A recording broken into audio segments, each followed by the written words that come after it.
Hello mga kabibig! Welcome back sa ating bagong YouTube channel. Ito ang pinakamaingay na YouTuber sa balat ng YouTube. Ako si Kabibig, maglabak-labak na down with evidence na ko trending sa TikTok ngayong araw na ito kung saan si Congressman Ecleo, isa sa pumirma sa impeachment case ni VP Sara, nako napahiya, napikon, umalis, nag-walk out, tinapon ang microphone habang nag-speech. Nako, sabi kasi ng mga audience, pirma pa more. No, tingnan nyo. Oh, yung ibang congressman, very proud sa ginagawa nila. Feel nila, gusto ng mga sambayan ng Pilipino na ma-impeach ni Sara. Ito, si Congressman Ecleo, nakaramdam na ng hagupit ng 32 million Filipinos na bumoto kay VP Sara. Sigaw na mga tao, pirma pa more. Napikon si Congressman Ecleo habang nag-speech. Tinapon ang microphone. Sino bang hindi mapipikon? At sino, aside from hindi napikon, napahiya? Yun na nga ang sinasabi natin. Mahirap kalabanin ang 30 million. Mahirap. Pikon na kayo, pikon na kayo. Paano na ngayon, ha? Ramdam na ni Ecleo, Congressman Ecleo. Anong pakiramdam? Sa sigaw ng tao, pirma pa more. Eto, gusto yung panood ang video. Naghahanap kasi si Sas Rugando Sasot, guys. Pasend naman sa PM itong kumakalat sa TikTok. May video sa TikTok si Congressman Ecleo, tinapon yung mic at nag-walk out habang nag-speech. Sabi kasi ng audience, pirma pa more, napikon. At merong sinend ang isang netizen na video. Panoorin natin ang bibiga. Pasensya na, I think it's Bisaya siya. Pero tingnan natin yung reaction ng mga tao, mga kabibig. So, ito ang video na shinare ni isang netizen. Okay, panoorin natin. Okay, ito yon. Itong si Congressman Ecleo. Tinapon ang mic at nag-walk out. Pumirma ka sa impeachment, will face the consequences. Yan ang sabi ng mga netizen. So, panoorin natin kabibig ha. 4 minutes to. Okay, go. Isip kongresista niya itong 2019. Lalo na ang priority sa una, ughat ko sa pagkakaroon, kaya pagbuhat ng mga mauhang kanasig is to do what a congressman should do. To make laws is to do what congressman should do. Especially local laws. Especially local laws. We deliver basic services and provide a budget that will benefit Inagak Islands and my fellow Inagakos. Sa una ng termino, nakapagalaw o pundo kita o ayuda o benepisyo alam sa pagtabang sa atong mga katawhan di atong niyagin pagdalo. We also passed Republic Act 11745 establishing our first LTO district office in Inagak Islands and Republic Act 11736 establishing a multi-species hatchery in Basilisa. Sa ikaduhang termino, kompleto ng tayo tungkol kay dunay pagyong ulit. Idoro kita, isip ko sa kaisip, isip ko sa kaprobinsya. And our bottom cry was Karugtinan. And we stood by that. We fought hard to recover from the disaster and to build our homes stronger. Sa amang pagbarong, ubuhay unang sa tao, ngayon manaw ang Republika 12032 na nagbuhat sa pagbalyon ng 418 days na Inagak. Thank you so much to our member of our representative candidate for Aspire, Honorable Alaguno Ecleo. And also to our aspirant for the provincial vice governor, Honorable Edmund D. Clero. Hala, nag-walk out.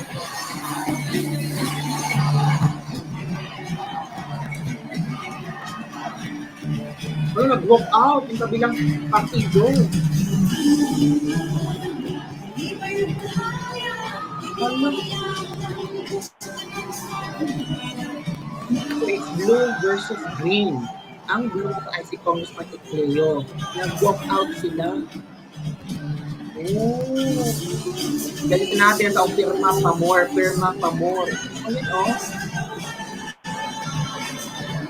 Hindi mamabayaran ang pera ang tipid ng mga tao.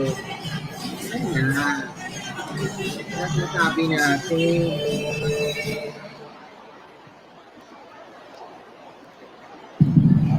We will now receive Tinulungan po na po tayo sa Santa Cruz kasi po, pasensya po kayo. Meron po kaming appointment na tinuno. Talagang hindi kami makaantay. 6 o'clock na po yung sabot natin. Just salamat po. Nabuto na.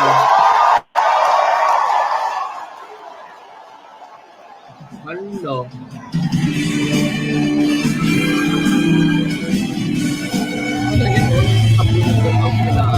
we will now receive Biro lang kasi.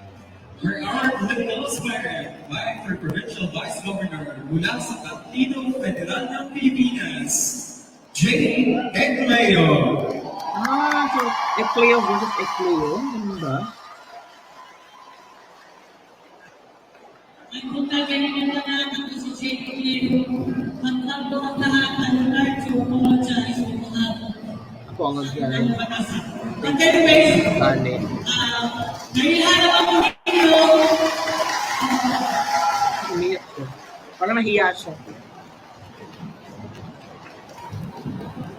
Ako'y naulaw sa ilang binuhat ko. Ako'y nahiya siya ng ginawa.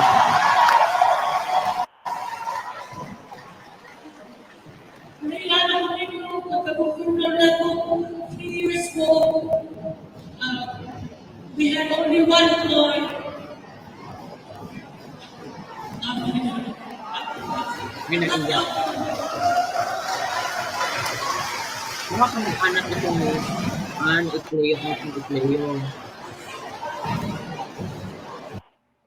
O yun kabibig, yun ang trending na video ni Congressman Ecleo na kung saan ay tinapon ang mikropono, nag-walk out habang na-speech kasi ang mga audience ay sumigaw ng pirma pa more. Ito naman ang mga komento ng ating mga netizen. Akala nila di totoong tao yung 32 million supporters ni VP Sara. Nag-react na yung tahimik lang dati. Oh. Pasalamat siya, mahal ang bilihin. Kundi baka nabato pa yan ng itlog at kamatis. You betrayed your people, Congressman. Ang bastos ng Congressman, kailangang palitan. From Teda. From Mark Jason Balaba, Perma Pamor, high-ranking official demonstrate a tantrum. No. Yun bang iboboto nyo? My goodness. Ito ma. Maraming piko na mga government officials ngayon kasi ang binabato ng mga tao, Perma Pamor. Hala, mag-ingat sila. Baka may nagtapo ng tae sa pagmumukha nila pag pakalat-kalat sila sa kalsada. Alam mo, yung mga komento ng mga tao, baramdam mo sobrang galit sa ginawa nila kay VP Sara. It's really a blessing in disguise na ma-post ang listahan ng mga kongresistang pumirma sa impeachment bago ang eleksyon. Now we know exactly who not to vote, including the senators. Hala. The Philippine government no longer represents the Filipino people. In the US, Declaration of Independence, if the government no longer represents the people, it is the duty of the people na mag-declare ng independence. Malaking pagkakamali at takot ng mga pumirma na nakikita ang mga pangalan nila kasi yari sila sa taong bayan. This is not just about the signature. It's about the people being blindsided by the turn of events. People cannot take anymore ang pambabalahura ng mga congressman sa batas at proseso. Di pa kasama ang lantarang korupsyon. Ito na. Congressman Ecleo ng taga Dinagat, Surigao del Norte, kung titignan mo mabuti, ang constituents niyan, daghan pobre, mga politiko ray bulahan o kwarta. Si Barbers na mansyon, mga Ecleo nasa mansyon. Ang botning si Matugas, murag wala man ko kabalo kung doon namin siya mansyon. Tama lang yan sinisigaw ng tao, tikman ng mga politiko na yan, ang ganti ng mga tao. Sabi nila, sila ang nare-represent sa Congress. Paano ang mga tao? Niloloko nila. Sa Lodos, mga taga Dinagat Island, the power of the people is stronger than the people in power. Oh, di ba? So, yun ang mga nangyayari kabibig. Yun ang nakikita natin ng video. Kalat na kalat sa TikTok at ngayon sa Facebook na kung saan napikon. Napikon si Congressman Ecleo, tinapon ang mikropono at nag-walk out habang nag-speech. I think natapos na yung speech niya pero hindi niya na-control yung emosyon niya. Baka nagalit siya sa narinig ng tao na pirma pa more. Kung ako naman si Congressman Ecleo, kung talagang ginawa niya yung para sa mga tao, he can explain. Or maybe post an official statement regarding sa nangyari ngayon, mga kabibig. Baka later ang mag-post siya ng official statement niya kung bakit niya tinapon, or napikon ba siya, or galit ba siya sa mga tao, or saan siya galit. Kasi ang pangit ng imahe kung ganun lang, na parang basta parang nasasaktan or nagalit talaga siya, mga kabibig. So ano ang iyong komento tungkol dito? Nako, para yatang matatakot na ang mga congressman ng eleksyon ngayon kasi baka tatapunan sila ng tae. O attention lahat ng mga congressman pumirma, wag muna kayong magbahay-bahay, baka ipakagat kayo ng aso. Nako po. Paano na yan? Di ba? Nako po, paano ba naman yan? Di ba Nako. Ay. Sabik na sabik ang mga tao. Sabik na sabik ang mga tao na hindi pa panalunin ang mga congressman na pumirma. Lahat ng pumirma, huwag papormahin para magtanda. Akap, huwag niyong ipangyabang. Pera namin yan. Allah. Hindi mo talaga makakontrol ang mga tao ngayon. Galit na galit sila, mga kabibig. Pararamdam mo ba na ito na ang panahon para gumanti? Di ba? Kasi people are wondering why other congressmen never study about the fourth impeachment. Bigla ang nagpirma. Di ba? May isang kongresista from CDO, sinabi na akala namin yung impeachment hindi na mapaprocess, hindi na mapaprogress. Bigla kami tinawagan, papuntahin, tapos pirma agad. So yun, tapos sabi niya, pipirma ako because iniisip ko yung mga constituents ko. Kasi kung ang budget lang sa aking distrito, ang isipin ko kulang lang para sa mga tao. Kaya mahirap naman kung maging oposisyon ka. So kailangan talaga sumayaw ka at maging parte ng administrasyon. At least hindi ka mahiya na humingi ng additional budget. Di ba? The idea behind it, it's all about additional budget, mga kabibig. Di ba? Grabe, no? Pera-pera lang talaga. Bakit nagawa ni Richard Gomez? Di ba? Sabi ni Congressman Richard Gomez, kung ano ang meron tayong pera ngayon, pagkasyahan natin, hanap tayo ng paraan para mag-improve ang Leyte, hindi yung parang lahat na lang gagawin ng politiko ay nakadepende sa kung sinong nakaupo ngayon. Hinalal tayo ng tao kasi naniniwala ang mga tao na may kakayahan tayo na i-lead at mag-prosper ang lugar. Hindi yung may kakayahan tayong humingi ng additional budget para sa tao, which is not good, di ba, mga kabibig? Yun ang panindigan ni Richard Gomez na okay lang itong malit na pondo natin, kakayanan natin, magtulungan tayong lahat taga Leyte. Yung mga ganun ba? Kung sabihin nila, yung mga pumirma ako kasi baka hindi tayo makahingi ng additional budget, how about those hindi pumirma?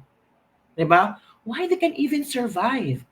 And a lot of people love them because they fight for what is right. May moral yung pagkatao nila.